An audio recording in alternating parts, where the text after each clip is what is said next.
আমার নবীকে কবিতা শেখাই নাই, আর কবিত্ব নবীর জন্য শোভনীয় নয়। নবীর পার্সোনালিটি ভিন্ন। একজন সাহাবী বলেছিলেন, হে রাসূল, রাসূলুল্লাহ বলছিলেন যে তুমি এই কাজটা করলা না কেন? সাহাবী জড়সড় হয়ে গেলেন ভয়তে, বললেন, ইয়া রাসূলুল্লাহ, আমি তো বুঝি নাই, আপনি যদি একটু চোখ দিয়ে আমাকে ইশারা করতেন তাও তো আমি কাজটা করে ফেলতাম। রাসূলুল্লাহ বললেন, চোখ দিয়া ঠারে ঠরে কথা বলা নবুয়তের শান নয়। সুবহানাল্লাহ, সুবহানাল্লাহ। দেখেন না, মানুষের চোখ মেরে কথা বলে, ঠারে ঠরে কথা বলে, নবুয়তের শান এটা নয়। নবীজি যখন কথা বলতেন কারোর সাথে, পুরা দেহ মোবারকটা ফিরায় দিতেন, ডান দিকে, বা দিকে, পিছনে। আমরা যেভাবে এরকম কাটকুট করে শুনি, এরকম করতেন না, যাতে যার সঙ্গে কথা বলছেন তিনি যেন একথা বুঝতে পারেন যে রাসূল পুরা মনোযোগী শুনছেন, আমাকে ইগনোর করছেন না। প্রিয় ভাই সব, এক মহাসমুদ্র। রাসূলুল্লাহ নামাজ পড়তেছিলেন। হযরত ওমর রাদিয়াল্লাহু তাআলা আনহু তখনও কাফির, চাইছিলেন রাসূলকে শায়েস্তা করবেন, মারবেন, লাঞ্ছিত করবেন। নামাজরত অবস্থায় দেখে তিনি চিন্তা করলেন, যাক নামাজ পড়তেছে, এখন কিছু কবর না, নামাজটা শেষ হোক, তারপরে আচ্ছা করে। হযরত ওমর বলেন, আমি নবীজের পিছনে দাঁড়িয়ে অপেক্ষা করতেছিলাম নামাজ কখন শেষ হবে, আর তিনি নামাজের ভিতরে তেলাওয়াত করতেছিলেন। তেলাওয়াত যখন শুনলাম, আমার কাছে মনে হলো এই কথাগুলি মানুষের বানানো নয়, নিশ্চয়ই কোন জিন রাসূলুল্লাহকে শিখায়া দেয়। আমি যখন এই চিন্তা করেছি, এত সুন্দর মিলায়া মিলায়া কি করে পড়েন, জেনে শিখায় দিয়েছে, এই চিন্তা যখন আমি করেছি, নবীজি তখন আমার এই কথার জবাব যেন তিনি দিলেন। তিনি পড়লেন, ইন্নাহু লাকাউলু রাসূলিন কারীম। না, এটা কোনো জিন বা অন্য কারো কথা নয়, এটি হচ্ছে মহান বার্তাবাহকের বর্ণনা। হযরত ওমর বলছেন, জিনের কথা না হলে কবির কথা তো বটেই। এত সুন্দর মিলানো, দেখছেন না কোরআন শরীফে কি মিল, লক্ষ্য করছেন? করেন নেই বোধ হয়, করার জন্য অনুরোধ করি। কোরআন তাড়াতাড়ি পড়বেন, মনে হবে আপনি প্রবন্ধ পড়ছেন। থেমে থেমে পড়বেন, মনে হবে যেন কবিতা পড়তেছেন। প্রত্যেক আয়াতে আয়াতে মিল, সুবহানাল্লাহ। হযরত ওমর বলছেন, ভাবলাম মুহাম্মদ সাল্লাল্লাহু আলাইহি সাল্লাম কবি হয়ে গেছে। হযরত ওমর বলেন, যেই না চিন্তা করলাম মনে মনে মুহাম্মদ সাল্লাল্লাহু আলাইহি সাল্লাম কবি হয়ে গেছেন, অমনি তিনি আমার এই কথার জবাব যেন তিনি দিলেন। তিনি পড়লেন, ওয়ামা হুয়া বিকাউলি শাইরিন কালিলাম মা তুমিনুন। না না, এটা কোনো কবির কথা নয়। হযরত ওমর বলে, সর্বনাশ, তাহলে তো শুধু কবি না, গণকও। আমার মনের কথা বুঝলো কেমনে? তো জাদুকর হয়ে গেছে, গণক হয়ে গেছে। হযরত ওমর বলেন, যখন আমি মনে মনে চিন্তা করলাম গণক হয়ে গেছেন, অমনি নবীজি আমার সে কথারও জবাব দিয়ে দিলেন। তিনি পড়লেন, ওয়ালা বিকাউলি কাহিনিন কালিলাম মা তাযাক্কারুন। না না, এটা কোনো গণকের কথা নয়, তোমরা খুব কমই উপদেশ গ্রহণ করে থাকো। হযরত ওমর বলেন, আমার মনে হচ্ছিল আমার পায়ের তলা থেকে মাটি সরে যাচ্ছে। কি আশ্চর্য কথা! যা বলি মনে মনে তারই জবাব আসে। নামাজের মধ্যে কি করে বোঝেন তিনি? হযরত ওমর বলেন, প্রত্যেকটি কথার জবাব, মনের প্রশ্নের জবাবগুলি যখন আসতেছিল, তখন আমার চোখের সামনে বিরাট একটা জিজ্ঞাসাবোধক চিহ্ন ঘুরতেছিল। এটা জেনের কথা নয়, কবির কথা নয়, গণকের কথা নয়, তবে এটা কি? যেই না চিন্তা করেছি তবে এটা কি, অমনি নবীজি তেলাওয়াত করলেন তানজিলুম মির রাব্বিল আলামিন। আল্লাহ রাব্বুল আলামিনের নাযিলকৃত কিতাব। হযরত ওমর বলছেন, আমার মনে হচ্ছিল ঈমান ইসলাম তার শিকড় শুদ্ধ আমার কলিজার মধ্যে ঘেরে বসতেছে,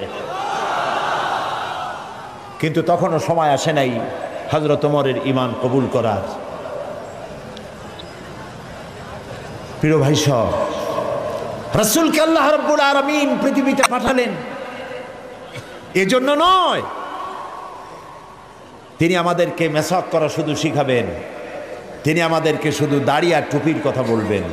একটি সমাজ বিপ্লব, একটি রাষ্ট্র বিপ্লব করার জন্য পাঠিয়েছেন। চুরি, ডাকাতি, জেনা, ব্যভিচার, হত্যা, ধর্ষণে ভরপুর সমাজ, এখানে এসেছেন তিনি। এই জাতির উপায়, এ মানুষ বাঁচবে কি করে, এর লক্ষ্য কি, উদ্দেশ্য কি, যাবে কই? আহারে,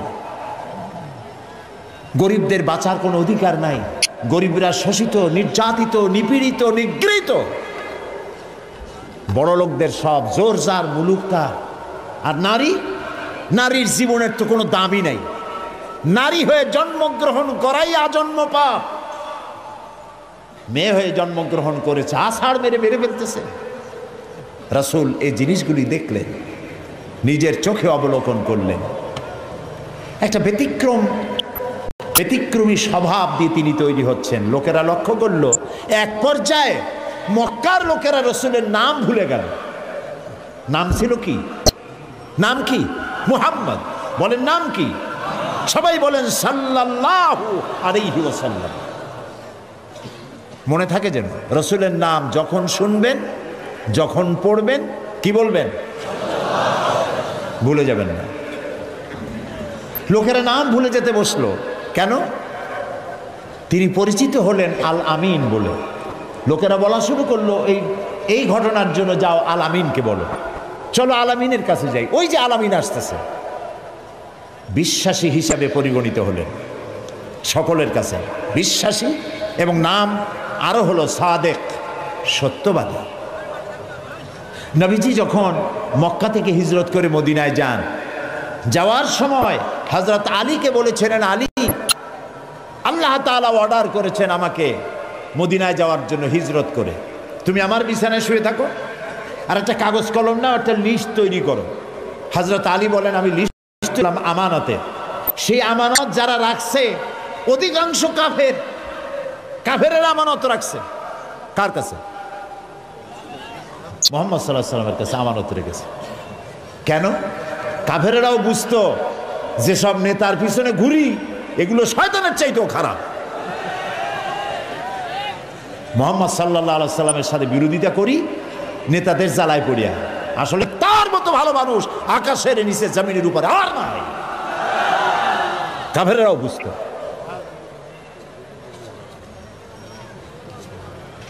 এখনো আমাদের দেশে যত নেতা টেতা আছে, অনুসারীরা বোঝে খাঁটি শয়তান। নামাজ নাই না, দেখেন না, নামাজ নাই, রোজা নাই, আল্লাহ পরকালের চিন্তা নাই, মিথ্যা কথা বলে অনবরত। মানুষে যেমন বমি করে হড় হড় করিয়া, মুখ দিয়া মিথ্যা করি বমির মতো বাইর হইতে থাকে। একটা ভালো কথা বলতে জানে না, শুধু অসত্য আর মিথ্যা বলতেই থাকে, আমানতের খেয়ানত করে। তবে এইসব নেতাদের পিছনে ঘুরে কেন? এই চিন্তায় যে এরা যদি এমপি মন্ত্রী হইতে পারে, তা একটা চাকরি পাবো, লাইসেন্স পাবো, টিয়ার কাবি খা খাইতে পারবো। জি, নাম রাখছে কাবি খা, তার মানে হলো খাবি খা।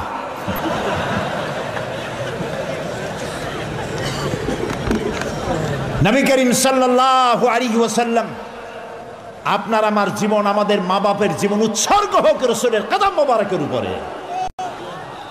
সারাটা দুনিয়া ঋণী তার কাছে, তার স্বভাব চরিত্রের কাছে। মুহাম্মদুর রাসূলুল্লাহ সাল্লাল্লাহু আলাইহি ওয়াসাল্লাম এই সমাজে বড় হলেন, বেড়ে উঠলেন, লক্ষ্য করলেন এদের বাঁচাবো কেমনে, উপায় কি? তিনি গারে হেরায় চলে গেলেন। ওটার নাম জাবালে নূর, আমরা গারে হেরা বলি, কিন্তু মক্কা শরীফে যে গারে হেরা কইলে কেউ চিনবে না, চিনবে না। জাবালে নূর, ওই জাবালে নূরে উঠলেন, অনেক উঁচা। আল্লাহ দয়া করে আমাকে একবার ওঠার তৌফিক দিয়েছিলেন, একবার উঠছি। তাতেই তখন তো আমার শরীর টরীর অনেক ভালো ছিল, ভালো মানে মোটা ছিলাম বেশি। উঠতে গিয়ে 3 বোতল পেপসি খাওয়া লাগছে, আর 2-3 দিন উরুতে ব্যথা ছিল। তাহলে চিন্তা করেন কত উঁচা। সেই পাহাড়ের অনেক উঁচায় একটা ছোট্ট জায়গা, একটা রাস্তা আছে একটুখানি, এই সোজাভাবে ঢোকা যায় না, কাত হয়ে কইয়া কাইত আছেন আমাদের দেশে বলে, ওই কইয়া কাইত হয়ে ঢোকা যায়। এবং ওখানে একটা জায়গা আছে যেখানে 2 জন একসাথে নামাজ পড়তে পারে, এরকম একটা গুহা। সেখানে নবী করিম সাল্লাল্লাহু আলাইহি ওয়াসাল্লাম চিন্তা গবেষণা করতে লাগলেন। যেদিন বয়স 40 বছর পূর্ণ হয়ে গেল, আল্লাহ রাব্বুল আলামিন তাকে নবুয়তের মর্যাদা দিয়ে দিলেন। এই নবুয়তের মর্যাদা নিয়ে তিনি নেমে আসতেছেন। ভয় পেলেন। জিবরাইলকে তো জীবনে দেখেন নাই, হযরত জিবরাইলকে দেখেছেন। জিবরাইল বলেছেন ইকরা, পড়ো। তিনি বলছেন যে আমি পড়তে জানি না। আবারও বললেন ইকরা, পড়ো। বলছেন জানি না পড়তে। তৃতীয়বার তিনি বুকের সাথে জড়িয়ে ধরলেন, এমন ভাবে জড়িয়ে ধরলেন নবী করিম সাল্লাল্লাহু আলাইহি ওয়াসাল্লাম ব্যথা পেলেন এবং তিনি পড়তে পারলেন। নেমে এসে স্ত্রী হযরত খাদিজাতুল কুবরা রাদিয়াল্লাহু তাআলা আনহাকে বললেন আমাকে ঢেকে দাও। তাড়াতাড়ি করে চাদর এনে তিনি ঢেকে দিলেন। নবী করিম সাল্লাল্লাহু আলাইহি ওয়াসাল্লামের চোখের মধ্যে ভীতির ছাপ। হযরতে খাদিজা ভীত সন্ত্রস্ত হলেন, জিজ্ঞেস করলেন আবাল কাসেম আপনার কি হয়েছে? তিনি ঘটনা শোনালেন। হযরত খাদিজা কি বলতেছেন শোনেন। হযরত খাদিজা বলছেন ইয়া আবাল কাসেম, হে কাসেমের পিতা, আপনার ঘাবড়াবার কোনো কারণ নাই। কোন দুষ্ট জিন, কোন দুষ্ট শয়তান আপনাকে অনিষ্ট করতে পারে না, কারণ আপনি সত্যবাদী। আপনাকে কোন দুষ্ট জিন, কোন শয়তান আপনাকে অনিষ্ট করতে পারে না, কারণ আপনি আত্মীয়তার হক আদায় করেন। আপনি এতিমকে, মিসকিনকে খেতে দেন, আপনি বিধবাকে আশ্রয় দেন, আপনার ক্ষতি কেউ করতে পারে না। হযরত খাদিজা দৌড় মারলেন এবং নিজের চাচাতো ভাই হযরত ওয়ারাকা বিন নওফল, তিনি ছিলেন তাওরাতের জবরদস্ত আলেম, নবীজির মুখে খবর শুনলেন। সবটা শুনে নবীজির মস্তক মোবারকের উপরে চুমো খেয়ে বললেন কুদ্দুসুন কুদ্দুসুন, অতি পবিত্র, মহাপবিত্র ইয়া মুহাম্মদ সাল্লাল্লাহু আলাইহি ওয়াসাল্লাম। আপনার কাছে যিনি এসেছিলেন তিনি কোনো জিন নয়, তিনি মহাপবিত্র আত্মা, তিনি ফেরেশতা। যে ফেরেশতা এসেছেন ইব্রাহিম, মূসা, ঈসা, ইয়াকুব, আইয়ুব, সমস্ত নবীদের কাছে যে ফেরেশতা এসে, সেই জিবরাইল এসেছিলেন আপনার কাছে। তাওরাতে আমি যা পড়েছি তার সাথে মিল হয়ে যাচ্ছে। আপনি আখিরি জামানার পয়গম্বর। তবে আমার জন্য আফসোস, আমি বৃদ্ধ। এই জাতি আপনাকে খুব কষ্ট দেবে, নির্যাতন করবে। সেদিন পর্যন্ত যদি আল্লাহ আমারে বাঁচায় রাখেন, আমি আপনাকে সাহায্য করব, আপনার সাথে থাকব। প্রিয় ভাই সব, একটা নারী, একজন স্ত্রী পুরুষের জন্য, স্বামীর জন্য সব থেকে উত্তম সাক্ষী দিতে পারে। এর থেকে ভালো সাক্ষী আর কেউ দিতে পারে না। আল্লাহর নবী যখন তার স্ত্রী হযরত খাদিজা রাদিয়াল্লাহু তাআলা আনহাকে যখন দাওয়াত দিয়েছেন, আল্লাহ রাব্বুল আলামিন যখন দাওয়াতের জন্য বলে দিলেন নিকটবর্তী আত্মীয়দেরকে দাওয়াত দাও, সর্বপ্রথম নবীজি গিয়ে হযরত খাদিজাকে দাওয়াত দিলেন। বললেন আল্লাহ ছাড়া কোনো ইলাহ নাই, মাবুদ নাই, তার উপর ঈমান আনো। আর আমি মুহাম্মদ রাসূলুল্লাহ সাল্লাল্লাহু আলাইহি সাল্লাম, আখিরি জামানার পয়গম্বর, আমার উপর ঈমান আনো। স্ত্রীর জন্য স্বাভাবিক ছিল। স্ত্রী তো কমসে কম স্বামীরে চেনে, কি বলেন আপনারা? চেনে না? সব মানুষকে আপনি ধোঁকা দিতে পারবেন, সব মানুষকে আপনি চোখে ধুলা দিতে পারবেন, কিন্তু স্ত্রীকে ভাঙিয়ে দিতে পারবেন না। ঠিক কিনা বলবেন? স্ত্রী আপনার জন্য ভালোবাসা দিতে পারে, জীবন দিতে পারে, সব দিতে পারে, কিন্তু ঈমান আনা অত্যন্ত কঠিন। নবীজি যখন হযরত খাদিজাকে ঈমানের দাওয়াত দিলেন, হযরতে খাদিজা রাদিয়াল্লাহু তাআলা আনহা এক মুহূর্ত দেরি করেন নাই, সঙ্গে সঙ্গে পড়েছেন লা ইলাহা ইল্লাল্লাহু মুহাম্মাদুর রাসূলুল্লাহ। জোরে পড়েন লা ইলাহা ইল্লাল্লাহ, লা ইলাহা ইল্লাল্লাহ, লা ইলাহা ইল্লাল্লাহু মুহাম্মাদুর রাসূলুল্লাহ। হযরত খাদিজা বলছেন, ইয়া আবুল কাসেম, আপনি অবশ্যই আল্লাহর নবী। আমার কোনো বিন্দু মাত্র সন্দেহ নাই, কারণ বিগত 15 বছর আপনার সাথে ঘর সংসার করে আপনাকে যেভাবে দেখেছি, কোন সাধারণ মানুষের আচরণ এরকম হতে পারে না। আপনি অবশ্যই আল্লাহর নবী। নবী করিম সাল্লাল্লাহু আলাইহি ওয়াসাল্লাম এই দাওয়াত নিয়ে ছড়িয়ে পড়লেন ময়দানে। তিনি বলেছেন লা ইলাহা ইল্লাল্লাহ। এই কালেমার দাওয়াত কি শুধু মুহাম্মদ সাল্লাল্লাহু আলাইহি ওয়াসাল্লামের ছিল না, সব নবীদের ছিল। দুনিয়ার সব নবীদের একটাই স্লোগান ছিল, কারো মধ্যে কোনো মতপার্থক্য, মতদ্বৈততা হয় নাই, সকলের স্লোগান একটা, লা ইলাহা ইল্লাল্লাহ। এই কালেমার বিপ্লবী দাওয়াত পেশ করেছেন সমস্ত নবীরা। আমরা এই কালেমাটা বুঝি না, না বোঝার কারণেই দুরবস্থা হয়েছে। আমরা শুধু এটারে জিকিরের বুলি বানাইছি। দেখছেন কি কায়দায় জিকির করে, লা ইলাহা ইল্লাল্লাহ ইল্লাল্লাহ, এমন জোরে ইল্লাল্লাহ বলে তাতে কলব থাকলেও পারে, গেলেও পারে। কি বুঝে ইল্লাল্লাহ বলতেছেন? আবার লা ইলাহা ছেড়ে দিয়া খালি ইল্লাল্লাহ করে, এরকমও শুনেছি। শুনছেন আপনারা? লা ইলাহা বাদ দিয়া কতক্ষণ ইল্লাল্লাহ ইল্লাল্লাহ ইল্লাল্লাহ। আশ্চর্য কথা, এটা কি কি বলতেছেন আপনি? ইল্লাল্লাহ মানে তো আল্লাহ ছাড়া। আল্লাহ ছাড়া কি? লা ইলাহা ইল্লাল্লাহ এই কালেমার দাওয়াত যখন নবীরা দিয়েছেন, হযরতে মূসা আলাইহিস সালাম যখন বলেছেন লা ইলাহা ইল্লাল্লাহ, এ আঘাত লেগে ফেরাউন দরিয়ায় নীলের মধ্যে ডুবে শেষ হয়ে গিয়েছে। হযরত ইব্রাহিম আলাইহিস সালাম যখন বলেছেন লা ইলাহা ইল্লাল্লাহ, নমরুদের গোষ্ঠী সাফ হয়েছে, জুতা পিটা খাইয়া দুনিয়া থেকে বিদায় হয়ে গেছে। ঠিক না ভাই?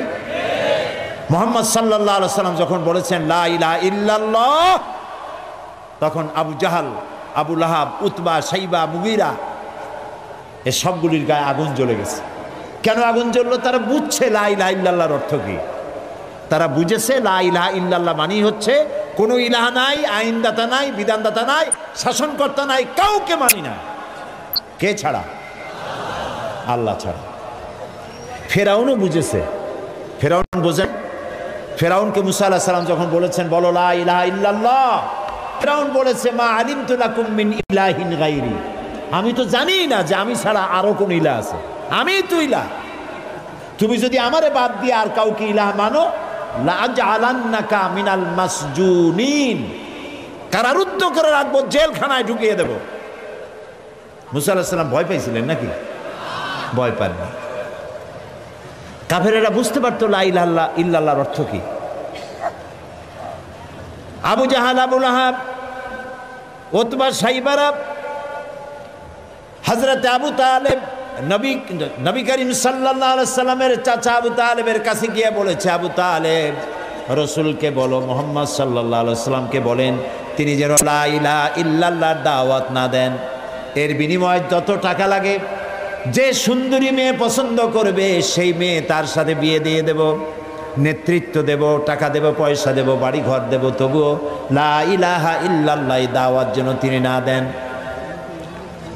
নবীজির কাছে যখন প্রস্তাব গেল, আল্লাহ নবী বললেন চাচাজি আবু তালিব প্রস্তাব যেটা এসেছে, ওই প্রস্তাবকরা যা দিতে পারবে সেটা তো স্বাভাবিক কথা, যেটা দিতে পারবে না তাও যদি ওরা আমার হাতে দিতে পারে, যেমন আকাশের সূর্যটা ধরে এনে যদি ওরা আমার ডান হাতে তুলে দেয়, আকাশের পূর্ণিমার চাঁদ যদি ধরে এনে আমার বাম হাতে তুলে দেয়, এরও বিনিময়ে আমি আল্লাহ নবী মুহাম্মদুর রাসূলুল্লাহ এক মুহূর্তের জন্য তাওহীদের দাওয়াত বন্ধ করে দেব না। নবীজি পৃথিবীতে আল্লাহর দ্বীনের দাওয়াত দেওয়ার জন্য, দ্বীন প্রতিষ্ঠার জন্য এসেছিলেন। এজন্য আসেন নাই আবু জাহাল, আবু লাহাব বা সাইবারা নেতৃত্ব দিবে আর মুহাম্মদ সাল্লাল্লাহু আলাইহি সাল্লাম তার অধীনে চাকরি করবেন, মসজিদে বসে আল্লাহ আল্লাহ করবেন। মূসা আলাইহিস সালামকে এজন্য পাঠানো হয়নি যে তিনি ফেরাউন রাজত্ব করবে আর তিনি তার অধীনে থেকে আল্লাহ বিল্লাহ করবেন। এজন্য পাঠানো হয়েছে। মূল উদ্দেশ্য কি? আল্লাহ রাব্বুল আলামিন বলেন, হুয়াল্লাযী আরসালা রাসূলাহু বিল হুদা ওয়া দীনিল হক লিইয়ুযহিরাহু আলাদ-দীনি কুল্লিহি ওয়া কাফা বিল্লাহি শাহীদা। আল্লাহ তাআলা তিনি রাসূলকে প্রেরণ করেছেন দ্বীনে হক আর সত্যের বিধান সহকারে, যাতে করে পৃথিবীর সব মতবাদের উপরে ইসলামকে তিনি বিজয়ী করে দিতে পারেন।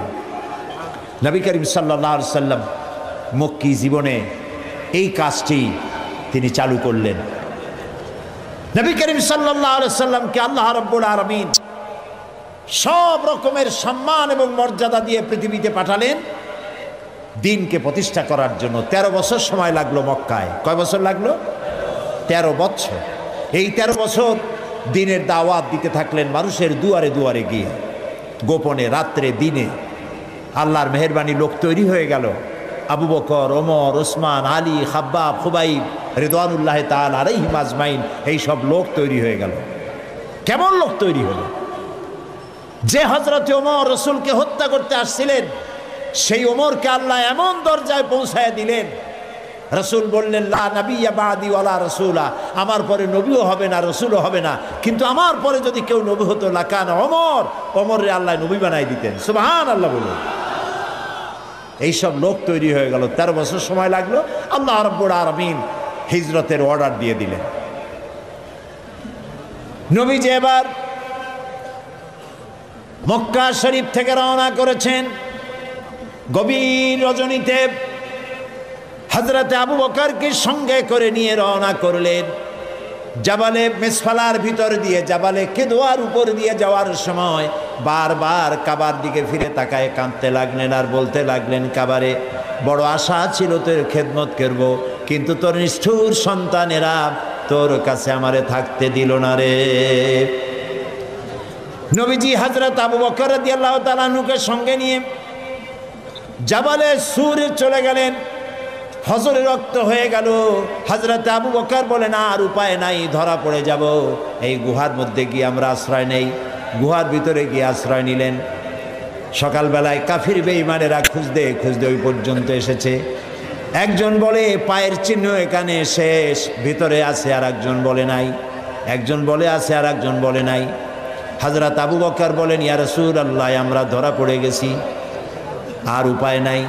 এটা এত স্বল্প গভীর গুহা, বসতে পরে মাথা দেখা যায়, শুয়ে হাঁটু উঁচু করলে হাঁটু দেখা যায়, আর বাঁচার উপায় নাই। আল্লাহ রাব্বুল আলামিনের হাবিব তখন বললেন, কোরআনে কারীমের মধ্যে সূরা তাওবায় আল্লাহ শোনাই দিয়েছেন, ইদ ইয়াকুলু লিসাহিবিহি লা তাহজান ইন্নাল্লাহা মা'ানা। হে আমার বন্ধু, হে আমার সাথী, ভয় পেও না, আমরা দুইজন নই, আমাদের সাথে আর এক সত্তা আছে, তার নাম কি? সবাই বলেন। আল্লাহ রাব্বুল আলামিন তার হাবিবকে বাঁচালেন না ধরাই দিলেন? বাঁচাইছেন কিনা? দিনের বেলায় ঘুমায় থাকতেন, রাতের বেলায় চলতেন। 13 দিন সময় লাগলো। মক্কা শরীফ থেকে লোকেরা, কাফেরেরা রাসূলকে ধরার জন্য সুরাকাকে পাঠিয়ে দিল।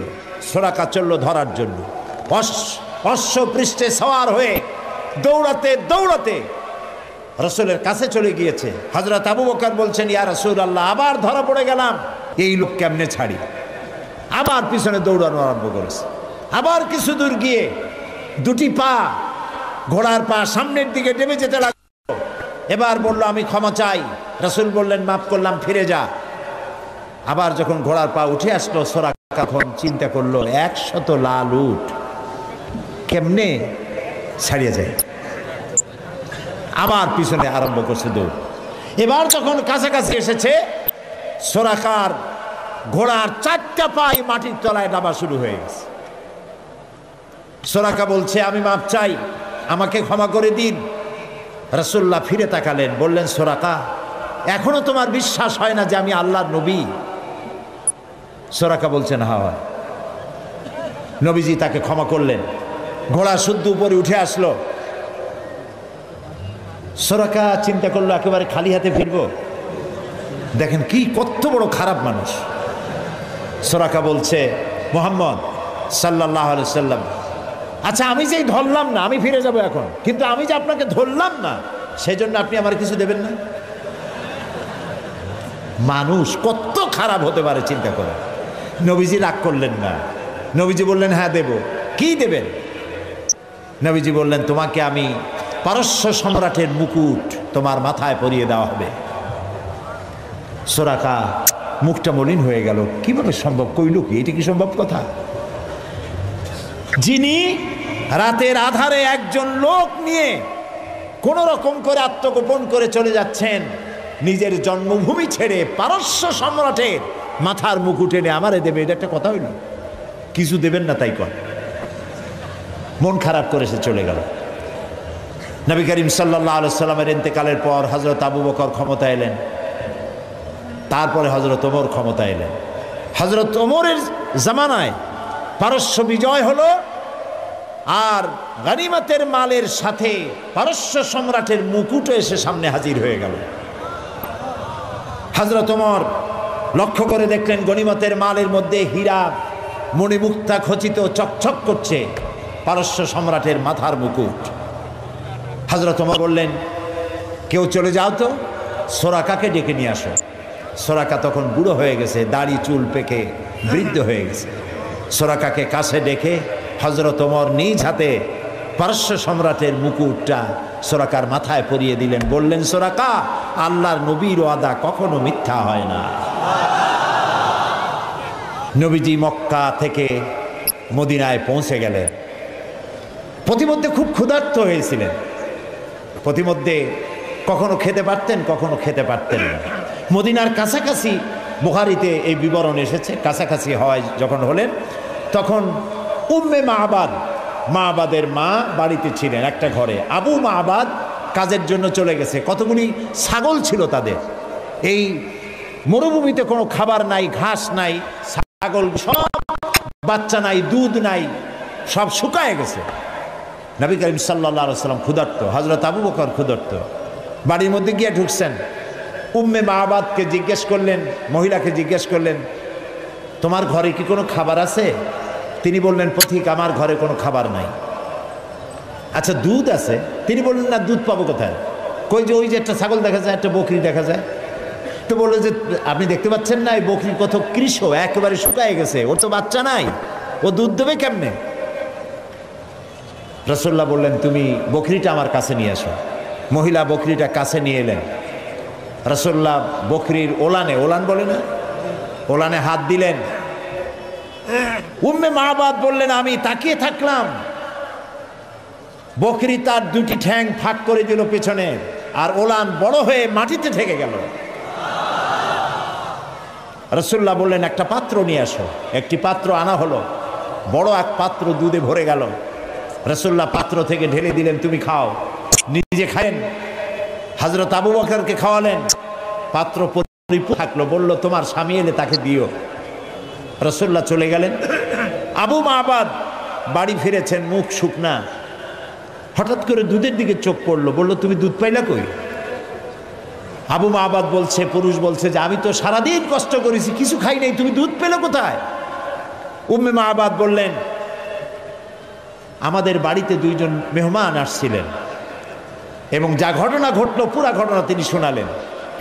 আবু মাবাদ জিজ্ঞেস করেন, আচ্ছা বলো তো লোকটি কেমন, দেখতে কেমন? উম্মে মাবাদ বলছে, আবু মাবাদ, আমি সেই পুরুষটির কথা কি বলবো, আমার জীবনে এত সুন্দর সুপুরুষ আমি জীবনে দেখি নাই। তার চক্ষু আনত, তিনি উপরের দিকে তাকায় কথা বলেন না, প্রয়োজনের বেশি একটি কথাও বলেন না।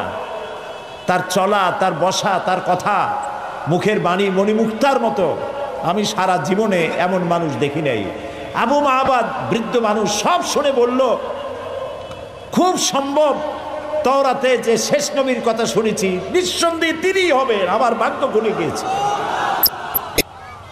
প্রিয় ভাই সব, রাসূলকে আল্লাহ রাব্বুল আলামিন এমন সৌন্দর্য দিয়েছিলেন, পৃথিবীতে এত সুন্দর সুপুরুষ পৃথিবীতে আর আছে নাই।